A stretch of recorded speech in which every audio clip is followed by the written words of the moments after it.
ভাইরে ভাই গ্রাম থেকে বাইক নিয়ে এসেছি ভাই ঢাকায়, ঠিক আছে। একদিন যে চালামু রে ভাই, তাও পারি না রে ভাই। আপনারা সবাই জানেন আমি বাড়ি থেকে কসমেটিক্সের ব্যবসা করছি, আর ঢাকা শহরে এসে ভাই ব্যবসা একদমই চোখ দিছে না ভাই। বসে আছি আজকে 15 দিন থেকে ভাই, বুঝতে পারছেন।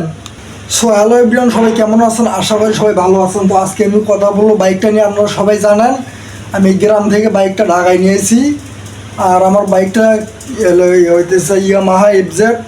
আপনারা সবাই জানেন, আর আগের ভিডিও তো দিছি। তো গ্রাম থেকে বাইকটা আমি ঢাকায় নিয়েছি ভাই। এই যে দেখেন, এই যে দেখেন ভাই, এই যে চাকার ভিতরে ময়লা, তারপর মনে করেন যে আরও কিছু দেখাবো আমি, আপনারা কেউ টানবেন না। তো ভিডিওটা দেখতে থাকেন।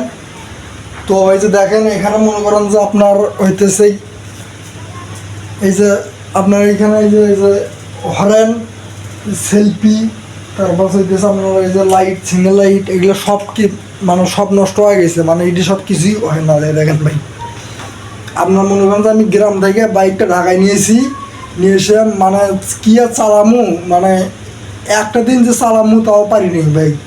মনে করেন যে এই যে দেখেন ব্যাটারি একবার বসে গেছে, তারপরে মনে করেন যে আমার নতুন ব্যাটারি ভাই এটা, ঠিক আছে। তারপরও ব্যাটারিটা বসে গেছে। এখন মনে করেন যে আপনার সেলফি ধরতেছে না, কোনো কিছু ধরতেছে না। আমি যদি গ্রামে থাকতে আমি এই বাইকটা মনে করেন যে দিনে 2-3 বার বাইর করেছি, প্রতিদিন আমি বাইকটা বাইর করছি। আর ঢাকায় এসে বাইক মনে করেন যে খালি রুমের মধ্যে দেখাটা খালি সারা, কিন্তু মনে করেন যে বাইকটা যখন চালামু তাও পারি না ভাই। আসলে সত্য কথা বলতে ভাই, গ্রাম থাকতে আমার একটু টাকার জোর বেশি ছিল, আর এখানে টাকার জোর আমার তেমন একটা নাই ভাই, কী আর বলবো। যাই হোক, এখন আমি আপনাদেরকে আরও একটা দেখাই। তো আপনারা সবাই জানেন যে আমি সাইকেলে করে সারা জীবন ব্যবসা করে আইছি। এই যে আমার এই যে দেখতে যান সাইকেলটা, তো এই যে আমি সাইকেলে করে সারা জীবন ব্যবসা করে আইছি ভাই, ঠিক আছে। আমি সাইকেলে করে সারা জীবন ব্যবসা করে আইছি। তো এই ব্যবসার মধ্যে এখন আমি আপনাদেরকে বলবো, তো এই সাইকেলে করে ব্যবসা এটা হলো গ্রামে ভালো হয় ভাই, ঠিক আছে। আমি গ্রামে থেকে ব্যবসা করছি ভাই, ঠিক আছে। প্রতিদিন না হলেও 500-1000 টাকা এরকম করে ইনকাম করছি ভাই। প্রতিদিনই 500 টাকা 1000 টাকা আমি ইনকাম করছি। তো এখন ঢাকায় এসে মনে করেন যে এখন তেমন একটা চলতেছে না আমার ব্যবসাটা। আর মনে করেন যে মোট কথা দিয়েছে, আমি ঢাকায় এসে কিন্তু এই ব্যবসা কিন্তু করতেছি না ভাই, ঠিক আছে। তো এইরকম বড় বড় জায়গায় আমি মনে করেন যে বেলুন ফুলে রাখি, তো ওটাও আমার একটা ব্যবসা ভাই, ঠিক আছে। তো আর এইখানে মনে করেন আপনার হইতেছে সাইকেলের ব্যবসা ঢাকা শহরে নাই ভাই, ঠিক আছে। আমার ব্যবসাটা হইতেছে চুলের ওপর। আপনার দিনে যতটি চুল পাবেন, আমার এই ব্যবসাটা হইতেছে ভাই চুলের ওপর। আপনারা আগে থেকেই জানান, এখনও বলতেছি, আমার এই ব্যবসাটা হইতেছে ভাই চুলের ওপর। আমি দিনে যত গ্রাম চুল পাই তত টাকা আমার থাকে, দিনে আমি যত চুল পাই তত আমার টাকা থাকে।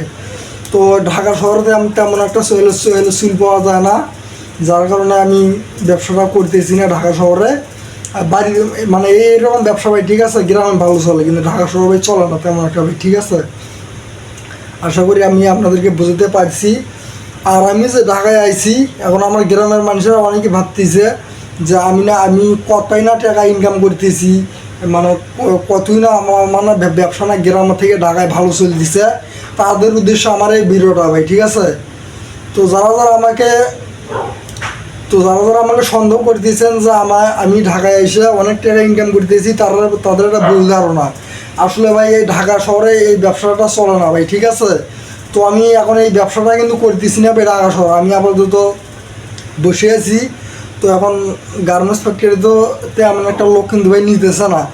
তো যারা আমাকে কেউ ভুল বুঝবেন না, ঠিক ভুল বুঝবেন না ভাই, ঠিক আছে। আমি সবাইকে বলতেছি বারবার, তো আমার এই ব্যবসাটা ঢাকা শহরে চলতেছে না, আপাতত আমি ঢাকা শহরে বসে আছি। তো সবাই আমার জন্য দোয়া করবেন, আমি যেন সামনে যেন বড় কিছু করতে পারি। তো আপনাদের কাছে আমার এইটুকুই চাওয়া থাকলে। তো আশা করি সবাই ভালো আছেন, আর সবাই ফ্যামিলি নিয়ে ভালো থাকবেন।